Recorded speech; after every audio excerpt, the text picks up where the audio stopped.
So we are winding up with our Rchrp 12 November 2023 past paper.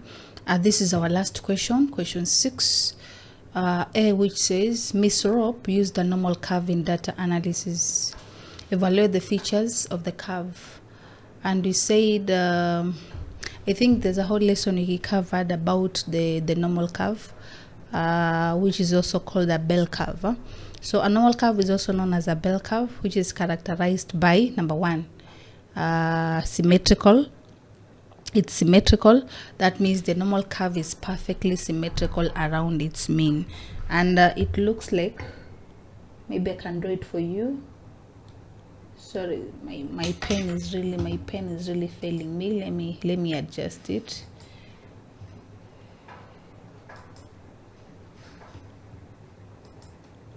Yeah, so we said a bell curve looks like this. It's supposed to be like this. Let me draw it here. Yes, and then it starts from here, goes up, then comes down, and then goes like that. So when we talk of symmetrical shape, that is what we refer. It does not touch the x-axis. This is the x-axis, and then this is the y. So it does not touch down here. So that's how it looks. It starts from here, and then it is raised at a peak level, and then it drops, and then it goes again without touching the x. So that is a symmetrical shape, or the symmetry, which is the normal curve is perfectly symmetrical around its mean. This is where we have our mean. We seem to have our mean at this point. And then it's unimodal. It has a single peak representing the mean, mode, and the median. So we can say this is the mean. At the same time, we have the mode here, and the same time we have the median. So that's how it looks. When we talk of unimodal, that is what it means. It has a single peak. So the peak is basically here, where we can have our mean, we can have our mode, and we can have our median. And then it's asymptotic. We've said, I think I have already talked about it. It does not touch the the horizontal axis, which is now the x-axis. So asymptotic, the curve tails extend infinitely by approaching but never touching the horizontal. So it has to appear this way.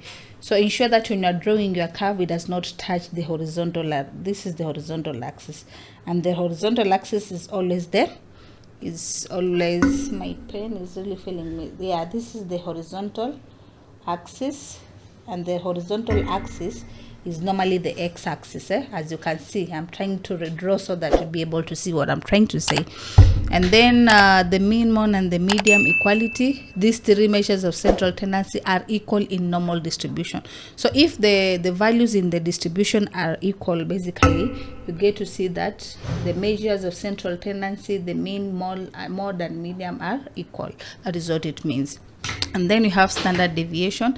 The standard deviation determines the curve width. A larger standard deviation results in flatter, wider, while a standard deviation creates taller and narrow curve. So that is what you need to know. They say the standard deviation is here. Standard deviation determines the curve of the width. The standard deviation. This is what I'm trying to underline, and my pen, let me just highlight with my mouse. My pen is failing me. So the standard deviation always determines the width. How? When the standard deviation is larger, it will always result to a flatter curve. The curve will somehow be flat. It will not go up to the peak area where we've drawn our mean, mode, and median. If you can see, this is the area I'm trying to mean. So if the standard deviation is larger, then that means you'll have a more flatter and a wider curve, meaning it might extend on your horizontal axis, and it will appear somehow flatter. But now when the standard deviation is small, then it will result into a taller and a narrow curve, like what I've just drawn on the screen. What you can see in the screen, this is an example when you have a smaller standard deviation. That is how the curve will look like. It will be a bit taller and it will be a bit narrow. But when the standard deviation is larger, then that means if my pen can draw, I can be able to draw it again. Let me check if my pen can draw. Just a moment. We draw something to help you understand. Okay.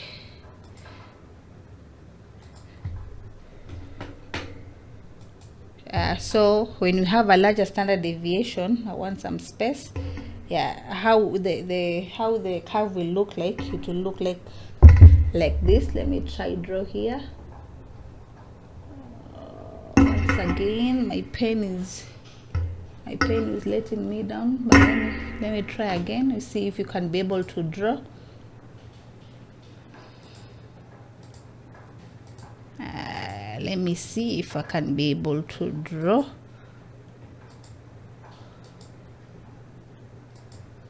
Okay, so when you have a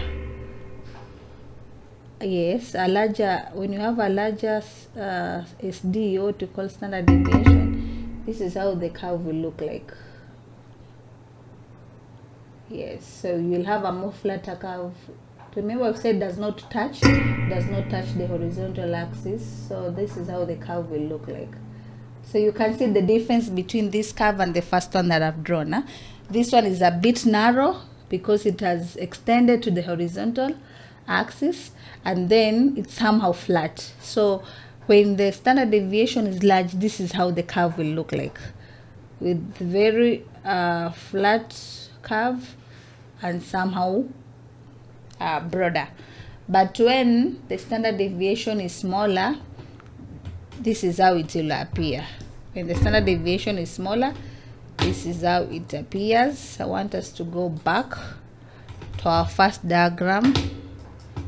I don't know why my mouse is misbehaving. So yeah, this is how it will appear. So when you have a smaller standard deviation, this is how the diagram will look like. So very narrow, and it has a very high peak, does not look flat. But when the standard deviation is a bit small, then that is how it will look like, with a very broader curve, but it's not a bit high, it looks flat. So that is how the normal curve looks like in those two scenarios. And then number 6b, I want us to continue with number 6b. Number 6b says ABC Limited intends to use questionnaires in a survey on employees' engagement. Examine the types of validity to be tested in this instrument. So what are some of the types of the validity? This question is simply looking for types of validity, nothing else. What are some of the types of validity will you use whenever you are giving out a questionnaire to your employees to see their level of engagement? So straight to the answers. The following types of validity should be tested. Number 1, content validity. What is included inside the questionnaire? Will it really help you get the information you're looking for to get, or basically not? So it evaluates whether the questionnaire comprehensively covers all aspects of employee engagement. It ensures that questions align with established engagement models like motivation, commitment, job satisfaction, etc. So when you talk of content validity, you are trying to look at whatever the instrument contains. Because you're talking about the questionnaire, you look at what is contained in the questionnaire. Will it give you the necessary information? Once it's given to the respondents, will it give you all the information you're looking for? Will it cover all aspects of employee engagement? That is number 1. And then number 2, construct validity. How well will it serve the purpose? How well will the questionnaire serve the purpose? How well will the questionnaire help you address the issue that you're addressing? So it determines whether the questionnaire truly measures employee engagement rather than unrelated variables. That is construct validity. And then you have number 3, which is criterion validity. Criterion validity is when you have a certain criteria, or there's a certain standard measure that your questionnaire should fit, that you should be able to benchmark your questionnaire with, so to say. So when you talk of criterion validity, does this questionnaire basically match up with the standard? does it have all the requirements, or does it have all the qualities that it should have, which will help you to gather the information that you want to gather, or which will help you to address the issue that you are addressing. That is now criterion validity. So it examines how well the questions, the questionnaire results correlate with the actual engagement related behaviors. And it is tested by comparing responses with external benchmarks such as performance ratings, or even absenteeism, or even records. And then you have number 4, predictive validity. Can the questionnaire help you predict future outcome? That is also another thing. The answers you get, or the responses you get from the questionnaire, can they help you predict a future workplace engagement of your employees or not? That is what you look at when you talk of predictive validity. And then face validity, how well the questionnaire looks. Determines whether employees perceive the questionnaire as logical, measuring engagement. Just when you read through, does something connect into your mind in that in such a way, will this questionnaire help you achieve the intended purpose, or basically not? And then we have number 6, and which is the last, internal validity. And internal validity checks whether responses are influenced by confounding factors like the wordings, the language you've used in the questionnaire, and so on and so forth. So sometimes we normally say that when you're coming up with a questionnaire, make it simple, make it clear. Even the language you use, ensure you use a very simple and a very clear language, so that when the person reads, will be able to interpret what you're trying to mean. But when you make use of maybe vocabularies or even slang and so on and so forth, it's going to complicate most of the issues. And maybe what you want the response, the respondent to understand is exactly what is not going to understand, basically because of ambiguity, or maybe because of unclear language or something of that sort. So when you talk of internal validity, it's a type of validity that looks at the internal factors within the questionnaire. How well are they tackled, how well are they addressed, so that you can be able to achieve the intended objective that you want to achieve at the end by the use of that specific questionnaire. So if you have internal validity well done or well checked, then it will ensure clarity in designing to minimize misinterpretations, and so on and so forth.